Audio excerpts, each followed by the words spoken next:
जन गण मन अधिनायक जय हे भारत भाग्य विधाता। पंजाब सिंध गुजरात मराठा द्राविड़ उत्कल बंगा विंध्य हिमाचल यमुना गंगा उच्छल जलधि तरंगा।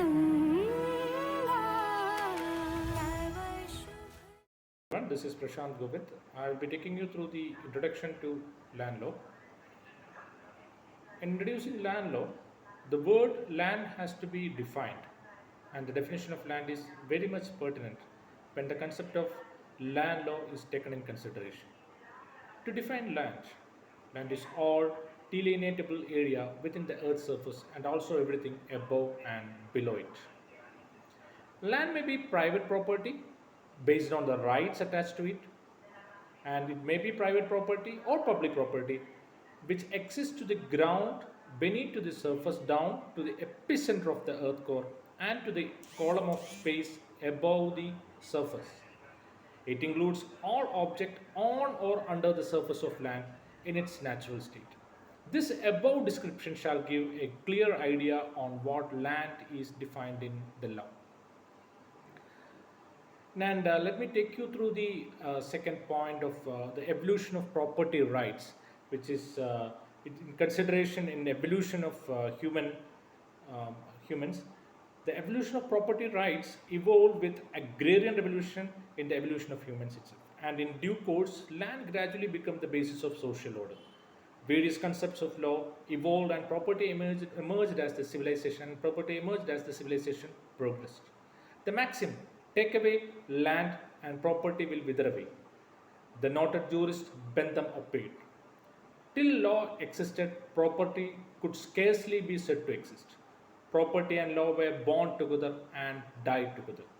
Different views are put on the property for decades, yet Gandhian view on property, like Marx, gains more standing in Indian concept, where property to be state regulated with Gandhian socialism adhered for the social welfare is for the basis of social order. And let me take you through the land and property in the constitutional preview of India. The Constitution of India struck an interesting balance where it recognized the power of the state to acquire the property of the individual and the right of the property. An interesting fact to note is that most number of amendments to the Constitution of India has been with regard to the property rights, and the judiciary and legislatures were always in the tussle in bringing on land and the right to property. The first amendment of 1951 holding and to facilitate 1951 was also to balance Samindra holdings to facilitate agrarian reforms. Keshavananda Bharati case versus State of Kerala challenged the constitutional validity of 25th Amendment Act of Article 31, and which also previews that whenever the legislatures bulwarks for the acquirement of land, judiciary actually have its check and balance on it. And let me take you to the scientific classification of land, wherein which the land law should be read through the scientific classification itself. And the classification of land can be broadly classified into forest lands, pastures and grazing lands, agriculture, farmlands, settlement and other such purposes. In order to categorize a small constituents, Ministry of Food and Agriculture classified lands into agricultural and non-agricultural land. Agricultural land includes permanent pastures, land under miscellaneous tree crops, cultivatable waste, fallows, other than current fallows and net sown area. Non-agricultural uses are classified as forest, land put, non-agricultural uses, barren and cultivatable land. ICAR has 9-fold classification which was introduced in 1951, which would also be taken into the scientific delineation of land, wherein which the first one is the forest. Forest can be defined as all areas classed as any legal enactment or administrated area which is under legal enactment or administered as forest, which is owned or private, will be considered as forest. And land put, and the second division would be land put to non-agricultural use, where all land occupied by buildings, roads, railways, underwater uh, underwater ways, etc., will be considered as land put to non-agricultural use. Barren and uncultivatable land can be defined as all barren and uncultivatable land which can be brought under cultivation, and permanent pastures and other grazing lands. All pasture and grazing land which are permanent or not will be considered into that one. Land under miscellaneous tree crops, all cultivatable land not under nets area zone will be considered under the miscellaneous tree crops, and cultivatable waste includes all lands available for cultivation, whether not taken for the cultivation or taken up for once but not cultivatable currently. The seventh one, the fallow or other current fallows, which can be defined as all land which are taken up for cultivation but are temporarily out of cultivation for period of less than 1 year. Current fallow. Current fallow can be defined as which comprises of cropped area which are kept fallow during the current year, and net sown area are Why areas. not? My topic is purview of land laws. Land rights refers to the inalienable ability of individuals to freely obtain, use and possess land at their own discretion as long as their activities do not impede any other individual's rights. This is not to be confused with access to land, which allows individuals use of land in an economic sense such as farming. Instead, land rights address the ownership of land. They are in constant threat of expulsion depending on the choices of the landlords, which limits financial stability.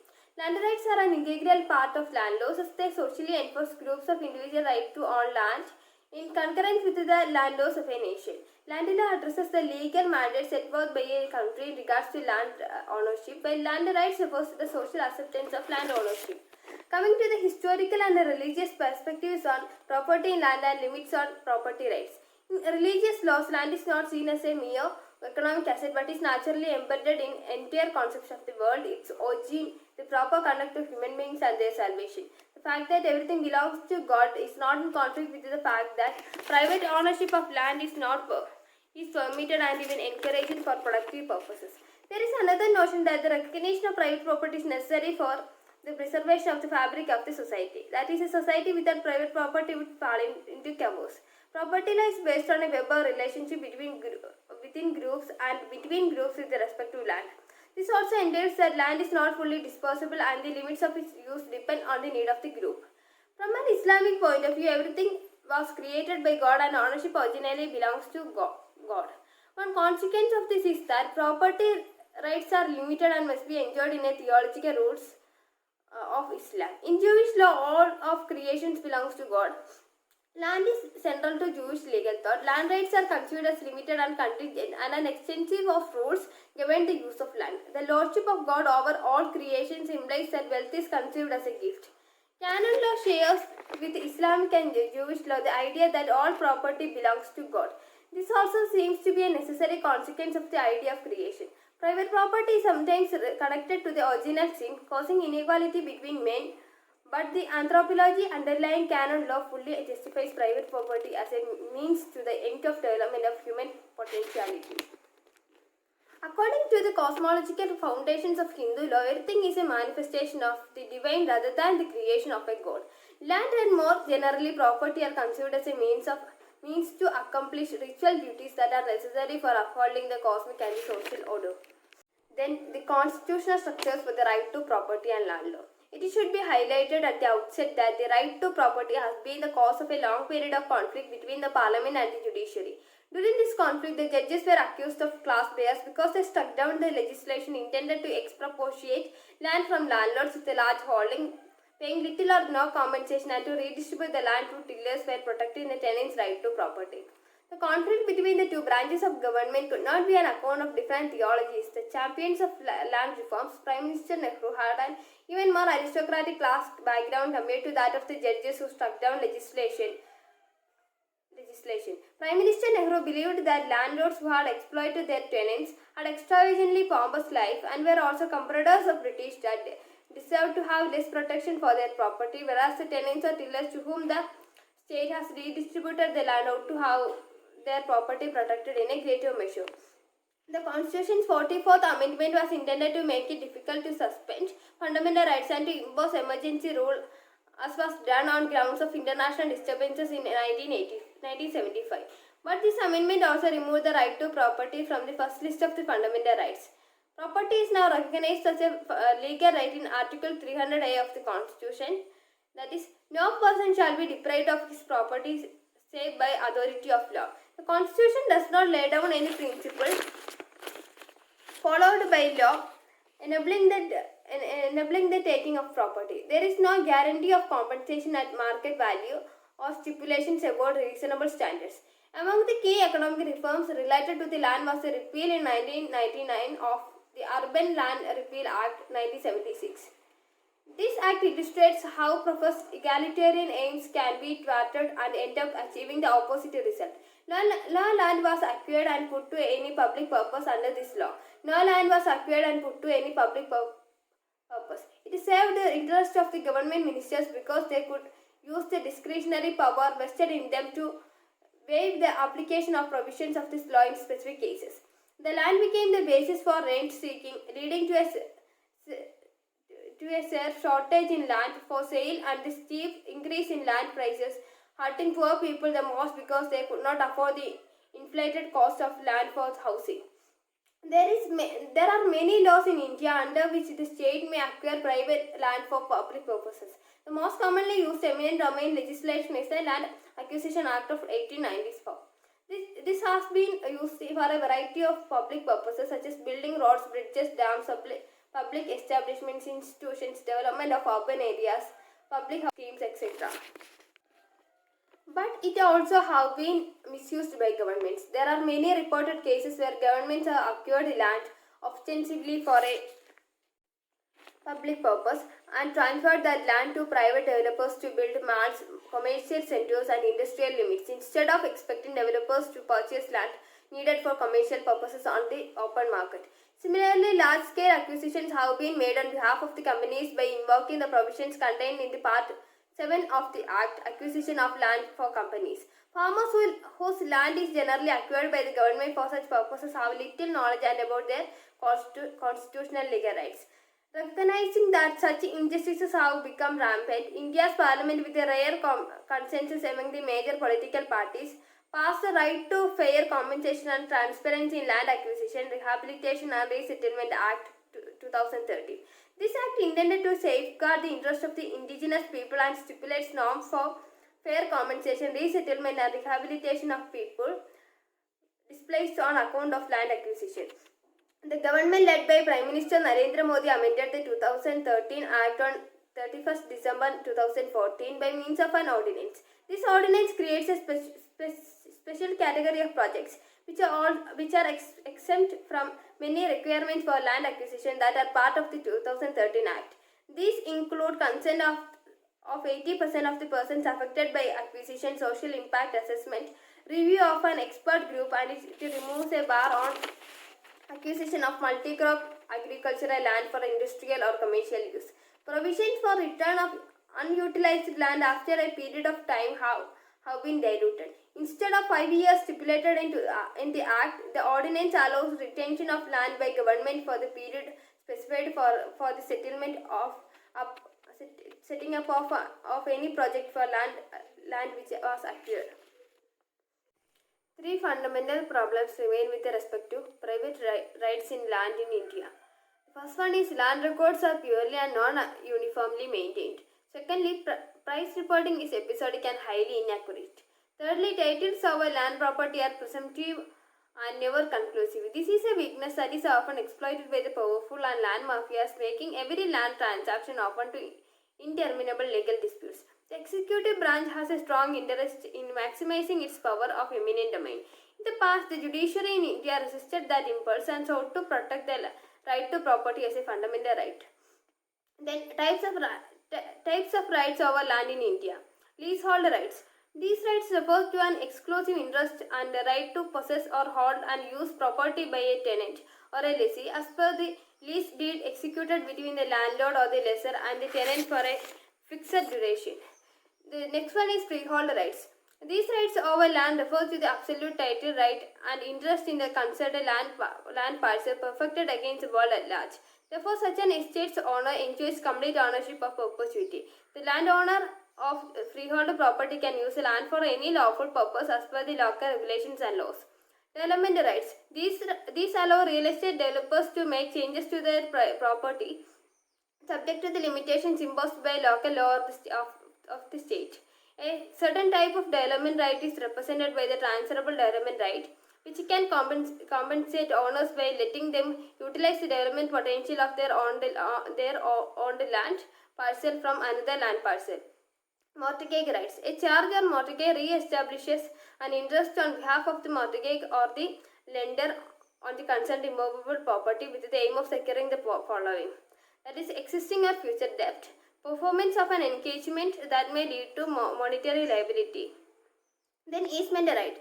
An easement is a right that the occupier or the owner of a particular land parcel possesses for the land parcel beneficial enjoyment to do or to continue doing something or to prevent and continue to prevent something that is being done in or upon or with regard to specific another land parcel which is not his or her own. An example of easement right is the right of passage. That is all. Thank you. Good morning, ma'am. Today I am going to discuss about the topic analysis of various interests under land and ownership of land. There are several different ways a party can own an interest in real property. There are possessory type of interest and non-possessory type of interest. In possessory interest, ownership interest comes in various forms, and depending on the type of interest, a landowner's right may be limited. A possessory interest is the intent and right of a party to occupy or exercise control over a particular plot of land.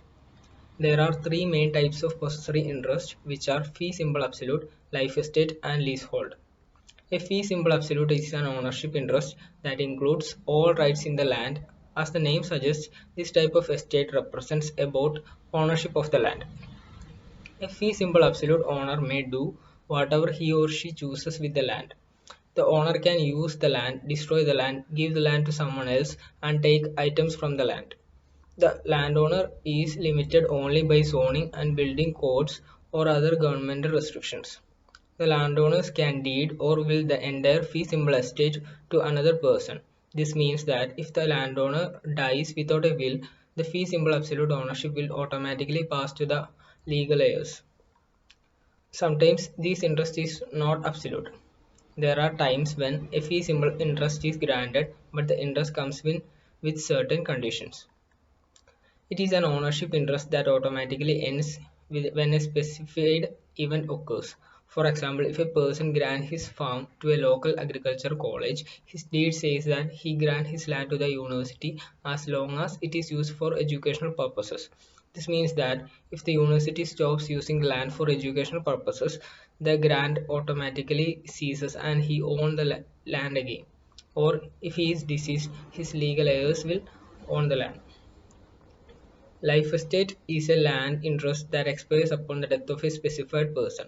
For example, let us assume in the case of John grant his land as a life estate to his stepsister Susie.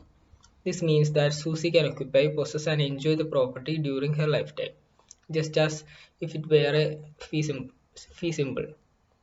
However, Susie's ownership interest in the land will automatically stop upon her death. Rather than passing to her heirs, the land will pass back to him. Or if he is deceased, the land will pass to his legal heirs. Susie can't will the property to another person. Life estate are not common, but this type of interest can be helpful for estate planning purposes. The last type of possessory interest is called a leasehold estate. A leasehold or lease is an interest in real property that grants possession for a particular duration. The lease can last for 1 year, can last for many years, can be week to week, or can be month to month. The duration doesn't matter as long as it's specified in some way. A leasehold doesn't grant actually title to the land. Therefore, the lease owner can will the property to someone else. Rather than deed or title, the lease owner will have a lease agreement that dictates the rights and obligations of both the lease owner and the property owned.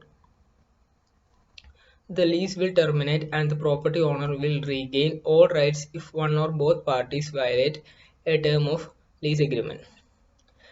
Legal interest. Legal interest in land are other interest in or charges over land and which gives someone the right to legally enforce them. There are various legal interests in land under the Law of Property Act. Legal easements, rights and privileges. Legal easements are rights attached to one piece of land, entitling the occupier to do something over another property. For instance, a property owner may have the right to walk over neighboring land or the right to drive over a private road to access a piece of land. There are many types of easements such as right to storage or drainage and the right to water. Similar to easements are profits a print. These are rights to take something from land which belongs to another estate owner. For example, a right to cut wood or another's property or the right to minerals. Rent charges. A rent charges is an arrangement where land is charged with a payment to someone of an annual or periodic sum. If money is not paid, the person with the benefit of the rent charge is entitled to enter the land in order to enforce payment. This is not same as rent paid in the context of a tenancy agreement. It is used to be rare for an estate infeasible to be sold for a single payment of money as is commonplace today. Instead, the seller took a lump sum together with a rent charge securing an annual payment. However, the Rent Charges Act 1977 prevented the creation of any new rent charges and provided that any existing rent charges are to end 60 years after the act came into force. It also gave the estate owner of the charged land the right to redeem the rent charge earlier on the payment of compensation. The 1977 Act did not, however, abolish rent charges altogether, and they may still be created for certain purposes. This means it is still possible to leave a property to a person, subject to a rent charge obligating them to make a periodic payment to, for instance, the surviving spouse or a dependent for the purpose of maintenance. For a rent charge to be legal interest in land, it must last for the same period or as of the two legal estates, that is in perpetuity or for a fixed period. Charge by way of legal mortgage. A mortgage is a legal charge secured on a legal estate in land under which the mortgagor agrees to repay the mortgage debt. The mortgagee has a legal interest in the mortgaged property, and if the borrower fails to repay the loan, the mortgagee may take possession of the mortgagor's property and sell it to satisfy the debt owed. Right of entry. These include right of entry within leases or annexed to rent charges. It is usual to include in a lease a clause allowing the landlord to recover or re-enter the property that the tenant be in breach of any of his obligations under the lease. This right is a legal right under LPA and is regarded as a legal interest in land. A similar right is usually included in a rent charge, so that the owner of the rent charge may enter and recover the land that the owner of the charged estate failed to pay the sum due. Residual interest. A residual interest is an equitable interest which is neither registered as a land charge nor capable of overreaching. Overreaching takes place when the interest of third parties under a trust attached to the sale proceeds. The interest will be in the value of the property, not the property itself. These residual interests are subject to the doctrine of notice, meaning that they legally bind the whole world except for the bona fide purchaser for value of the legal estate without notice of the equitable interest. A bona fide purchaser for value means an innocent purchaser who buys the property in good faith and for value. Without notice means without actual, constructive, or implied notice of the interest. So, for instance, if the reasonable purchaser would have known of the existence of the residual interest, the purchase will take the property subject to it. Thank you. My topic is state ownership and concept of eminent domain. State ownership.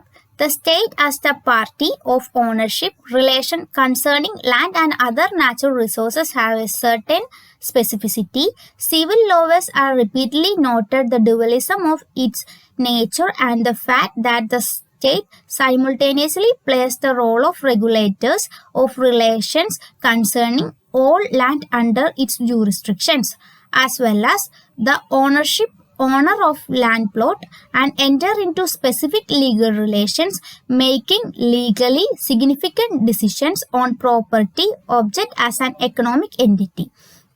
In this regard, it is interesting to consider the issues of the property item as to the state ownership of land. Land ownership in India is presumptive. Currently, the Transfer of Property Act 1882 provides that the right to an immovable property can be transferred or sold only by the registered document. Such document can registered under the Registration Act 1908. Then eminent domain. Eminent domain refers to the power of the government to take private property can convert into public use. The Fifth Amendment provides that the government may only exercise the power if they provide just compensation to the property owner. In Cohey versus United States 91 U.S. 367, the Supreme Court held that the government may seize property through the uses of eminent domain as long as it is appropriate just compensation the owner of the property. The eminent domain is the control of the state or a national government is take scheduled property for public use. However, it can be legislatively vigorous by the state to municipalities, government subdivisions, or even to private persons to companies when they are sanctioned to exercise the purpose of public character. The property may be taken both for government use or by allocations of third parties who will devote it to public or civic uses or in some cases to economic development. The most usual uses of property taken by eminent domain are for government structure and other amenities, public utility through fair and tracks, or for public safety. Some authorities require that the acquirer make an offer to purchase the subject property before restoring to the uses of eminent domain. Doctrine of eminent domain is its general meaning means the supreme power of the king or the government under which property of any individual can be taken over in the concerning of general public. However, over the years, such taking over the property by the king or the government have been made conveyable only after recompensing the land proprietor of such property. Thus, eminent domain clarified as the power of the king or the government to take over the property of a scheduled persons when it is wanted for a public purpose. Policies of eminent domain is found on two maxims, namely, first one is Salus Populi Supreme Lex Esto, which means that the well-being of the people in a supreme law. And second one is Necessita Public Major Est Quam, which means that public's need is greater than the private needs. Applications of eminent domains in India. The power to take property from a separate is entrenched in the ideas of eminent domain. The doctrine of eminent domain states the independent can do anything if the act of sovereign include public interest. The doctrine authorized the sovereign to obtain private land for a public uses, providing the public nature of the practices can be established beyond hesitation. The doctrine is based on following two Latin maxims. First one is Salus Poli Supreme Meles Exto and second one is Necessita Public Major Est Quam. In the history of current India, the doctrine was tested twice, once when land reforms were started and another time when banks were state-owned. Eminent Domain and the Land Acquisition Act. One of the most statutes anxious with the exercise of the right of eminent domain in India was the Land Acquisition Act 1894. The jurisprudence that have advanced around this act has placed simple restrictions on the opinions to test the power of the state to publicly obtain. It tests out what established public purpose and over without burden to the state to do whatever it want with at its determination. Through it provide for some of just recompense, but calculating the compensation is restricted by a set of arranged factors which are to be considered in deserved compensation, and it limited to the marketplace values of the land. Further, the spare value is not the standard set by the law. There are also matters to be decided and determining recompense with excludes any reluctance of the persons interested to part with the land acquired is in consider of compulsory natures of acquisition.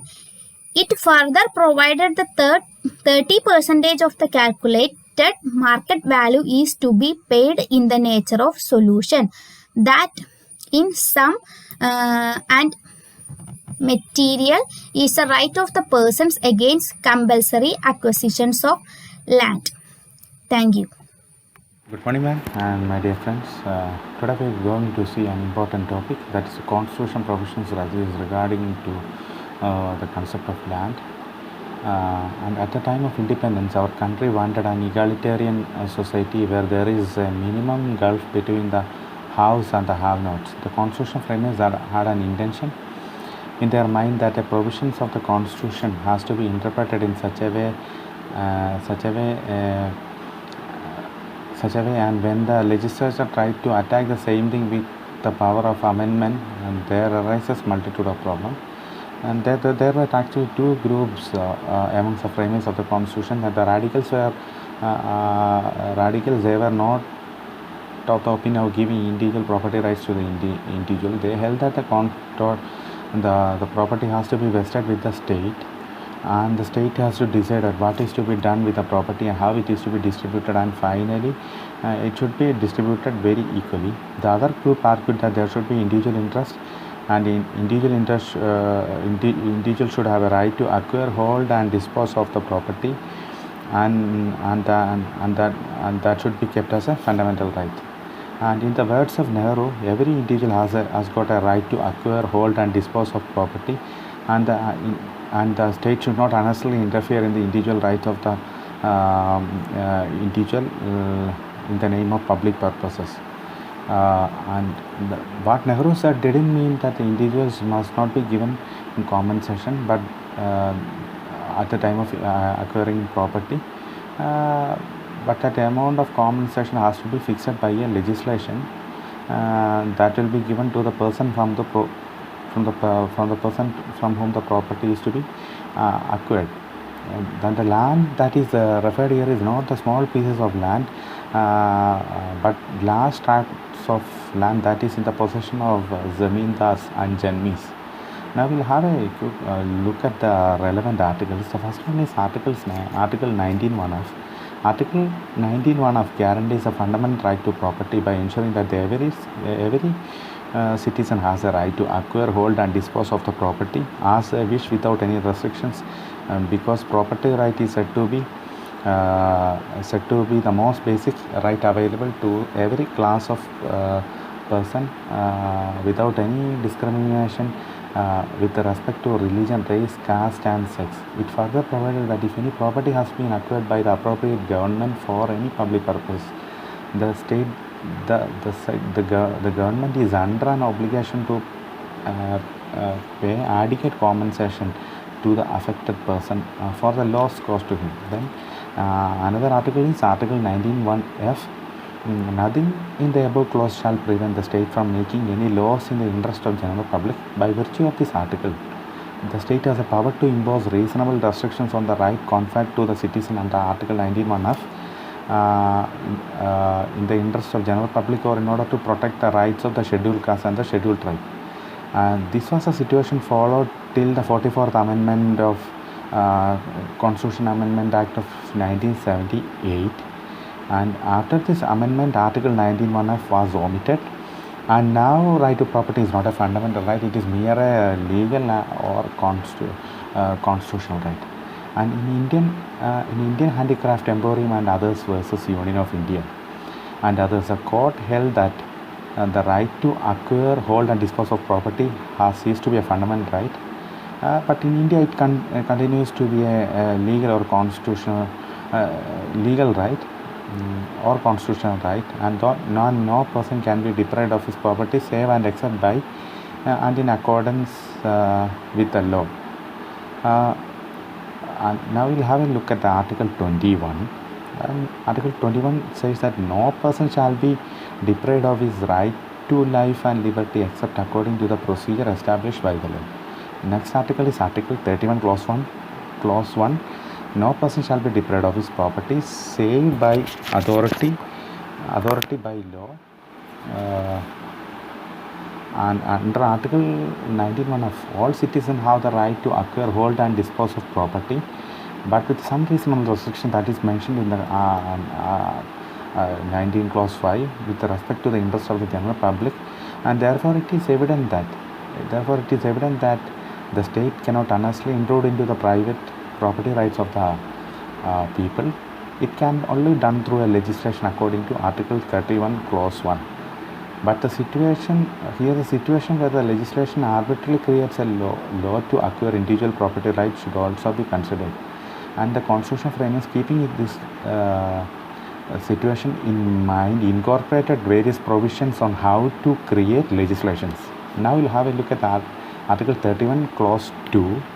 No property, movable or immovable, including any interest, shall be taken possession of or acquired under any law authorizing such acquisition unless the law provides a compensation for the property taken possession of, fixes the amount of compensation, specifies the principle upon which such compensation can be given, or the manner in which such compensation is to be determined and given. The next article is Article 31 Clause 3. The legislation that take away the property rights or interest of any particular has to obtain the assent of the Honorable President of India. And the first block to the provisions came in 1950 itself in Kameshwar Singh versus State of Bihar. The Bihar Land Acquisition Act, which abolished the zamindari system, was challenged. In this case, a law limiting the size of holdings in the hands of a single individual to a specified limit was held to be valid. The question before the Patna High Court was first one was regarding the inadequacy of the compensation and unequal payment of compensation. In this case, Kameshwar Singh was a zamindar who collected taxes for his land in his possession. When the land was taken away due to Bihar Land Acquisition Act, he argued that it was his fundamental right to property guaranteed under the Constitution and also a violation of Article 14. The Patna High Court went in favor of them and declared Bihar, and the legislator went for an appeal in Honorable Supreme Court of India. And while the appeal was pending, the first constitutional amendment of Act of 1951 was enacted. And now we'll have a look at the Constitutional First Amendment Act of 1951. It introduced two new articles, 31A and 31B. Article 31A, it protected the legislations of acquisitions of estate or any other right there, or any modification on the ground that it took away or abridged any rights conferred by the Part 3 of the Constitution. Article 31B, it restricted the scope of challenging the power of judicial review on the plea of violation of fundamental rights. They introduced something new here, that the power of legislation or the regulations specified in the 9th schedule were given immunity from challenge based on the Part 3. That is, whatever is placed in the 9th schedule cannot be challenged by anyone. The power of judicial review is not applicable to the 9th schedule. Even now, the entry 1 of the 9th schedule remains to be the Bihar Land Reforms Act of 1950. And decisions of pending appeal in Supreme Court. The Supreme Court said that the whole Bihar Land Reforms Act 1950 to be valid. It set aside the ruling of the Patna High Court, which held the act as unconstitutional. The Supreme Court decided the whole act valid except certain sections regarding the payment of the compensation. The court held that the provisions regarding the related to the compensation because it is the unequal payment of compensation and the inadequacy of compensation as claimed by the Zamindar to be unconstitutional. Even before the ruling, the Supreme Court in the Kameshwar Singh case came, the validity of the First Amendment was challenged in the Shankari Prasad case, where the court held that the Parliament has the power to amend every part of the Constitution, including the Part 3 fundamental rights. And the next case is State of West Bengal versus Mrs. Vella Banerjee, which was decided in 1954, brings in a blow to the constitutional scheme, which was focused on interpretation of the word compensation under Article 1, and the court, while interpreting this word, emphasized on natural right of the individual, and they interpreted that Mrs. Vella Banerjee is to be given a compensation that is just equivalent to what she was deprived of. This is a notion which was clearly rejected by the framers of the Constitution in case of implementation of land reforms, and this is considered a very retrogressive step in the implementation of the land reforms and bring in social welfare, and hence trying to bring in Article 31A, B and C of the Constitution. And another case is State of West Bengal versus Subodh Gopal Ghosh, which was decided in 1954. In this case, the question was whether the deprivation of right of eviction of a tenant. Mr. Subodh Gopal Ghosh purchased the property in an auction sale, and the property contained some tenants who were working over there. Subodh is claiming that he has got the right to evict those tenants, and the legislation existing in the state of West Bengal regarding land reform did not allow him to do that as a right. Hence, he filed a case and said that he needed the right under Article 19(1) of and Article 31, which guarantees the right to acquire, hold and dispose of the property, but this right could not be enjoyed by him in a fruitful manner. That was his contention. And this case deserves an importance because the court, in making an observation in this case regarding the purpose of the provisions of the Constitution, incidentally examined the interrelationship that existed between Article 31 Clause 1 and 31 Clause 2. Article 31 Clause 1 dealt with the concept of eminent domain. There is narrow line of difference between the two. The police power means the general ruling capacity of the state to maintain law and order situation, and hence may have certain effects on the property rights of the person. In this case, the court found that the deprivation contemplated in Clause 1 deemed none other than the acquisition or taking away of possession of the property referred to in the Clause 2. The court rejected the notion which dealt with the police power and which dealt with eminent domain, and held that the Clause 1 and Clause 2 dealt with same subject that created a conflict or constitutional dilemma. And next is Dwaragadas Srinivas versus Sholapur Spinning and Weaving Company Limited. The court tried to interpret the taking possession of in Article 31 Clause 2, whether it would include permanent taking over or temporary taking over. That was a question.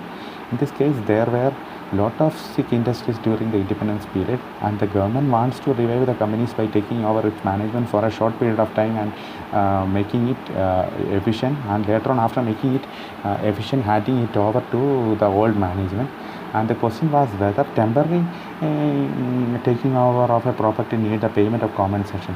Whether the term taken possession of includes temporary taking over of the property and then giving it back. The court examined the judgment given by Justice Patanjali Shastri in Subodh Gopal Ghosh case and followed the same in this case. The case was decided by Justice Mahajan. Here also the provisions of the Act was held to be unconstitutional for the absence of compensation, and then these cases cumulatively led the legislator to make an amendment in the year, that is the 4th Amendment Act of 1955. Now, rest of the constitutional provisions related to the concept of the land will be covered by Ms. Divya Jolie. Thank you and have a great day. Good morning, ma'am. Good morning, everyone. We were discussing about the constitutional provisions related to land, and so far we have discussed about the three major case laws, that is State of West Bengal versus Mrs. Bella Banerjee, State of West Bengal versus Subodh Gopal Bose, and also Dwaragadas Srinivas versus Sholapur Spinning and Weaving Company Limited.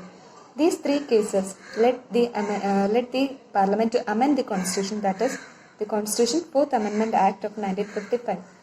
And through this amendment, the Parliament has amended Clause 1 and inserted Clause 2A to Article 31.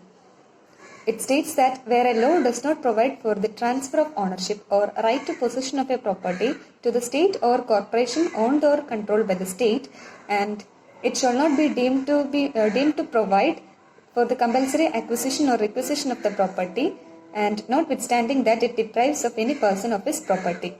And through this amendment, the Parliament also reformulating the Article 31A Clause 1, and this amendment provided that the acquisition of a estate, transfer of or taking over the management of any property for a limited period of time, amalgamation of two or more corporations, extinguishment or modification of the managing agents could not be deemed to be void on the ground that it took away or abridged any of the rights conferred under Article 19, Article 14 and Article 31.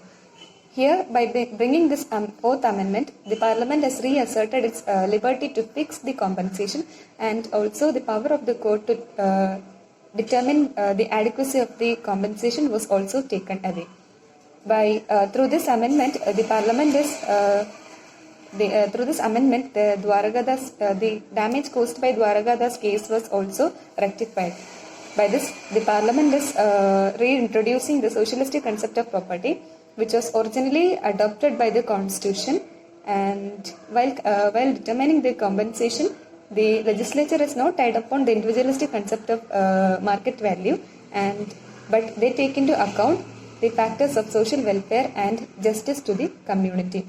And then came the 17th Amendment Act of 1964, by which the state extended the scope of the Article 31A and 9 schedule to protect certain agrarian reforms enacted by the states Kerala and Madras. It also consequently added the second proviso to Clause 1 to 31A to protect any person being deprived of land less than the relevant land ceiling limit held by him for personal cultivation by way of compensation.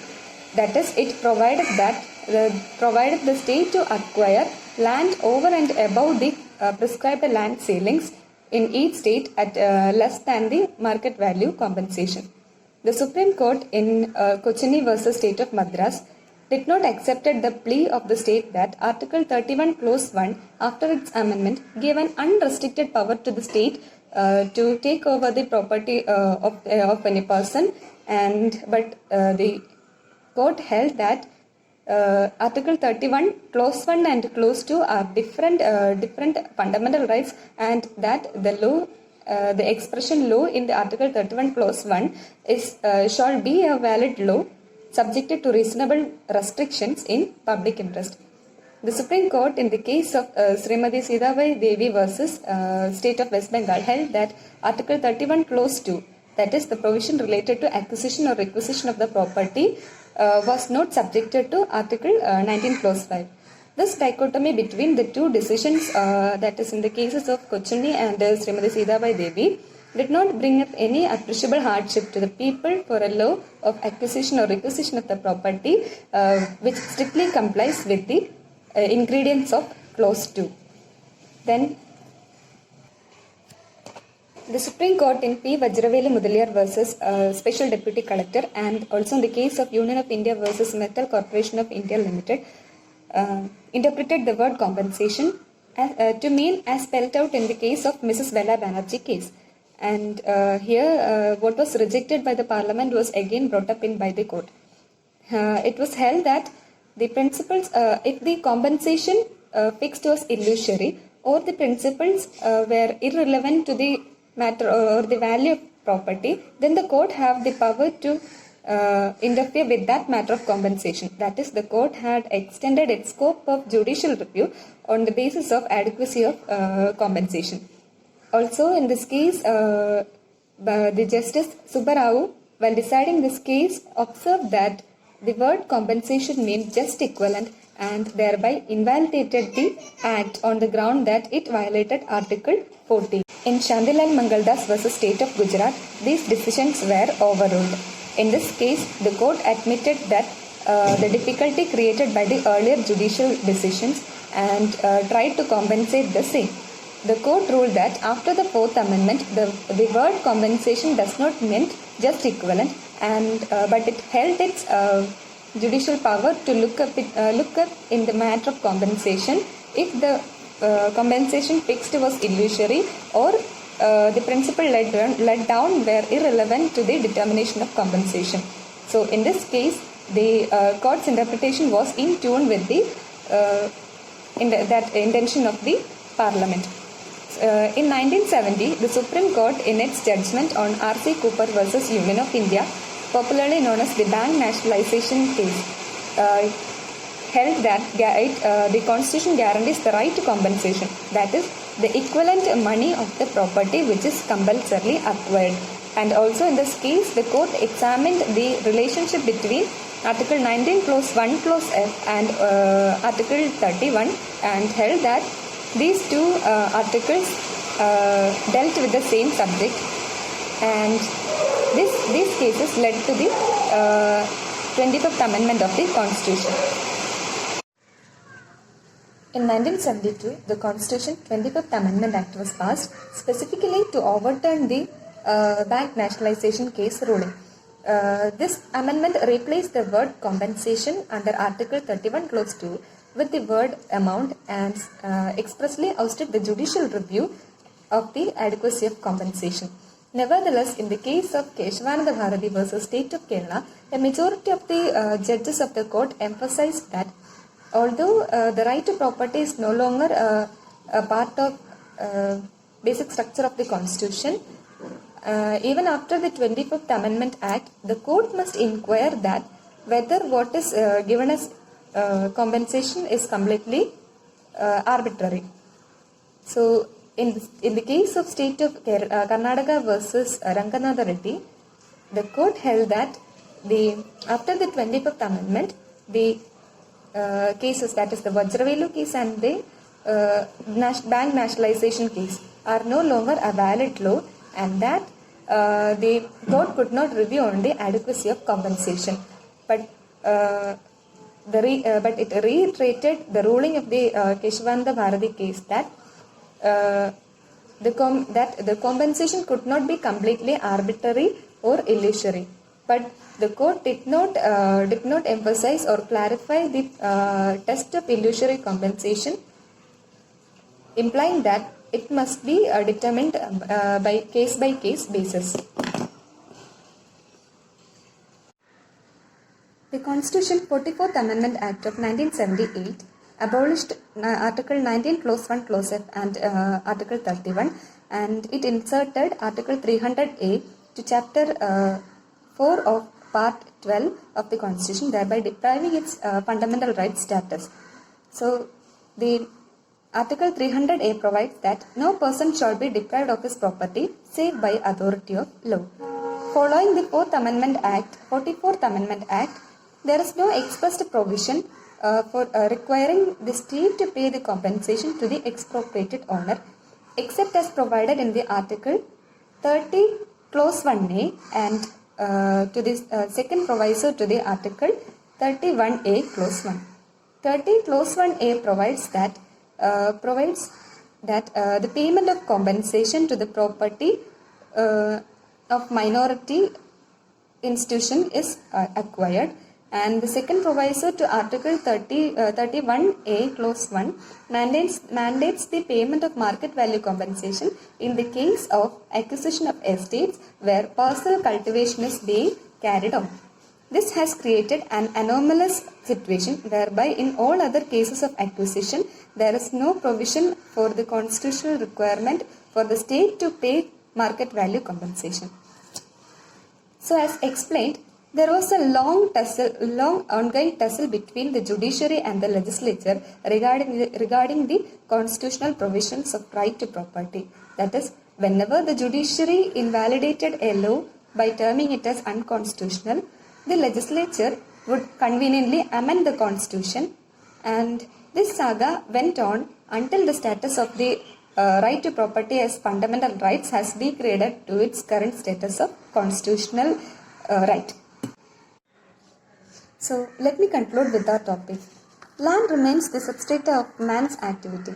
The relationship between man and land is of much importance in a society. So the human beings not only live in but also performs every activities related to him within the land. The ordinary meaning of the land includes the dry superficies of the earth, which is distinguished from air and water. But in legal terms, the land has a well-established set of principles regarding the concept of land. The land is a significant resource upon which the proprietary rights are recognized.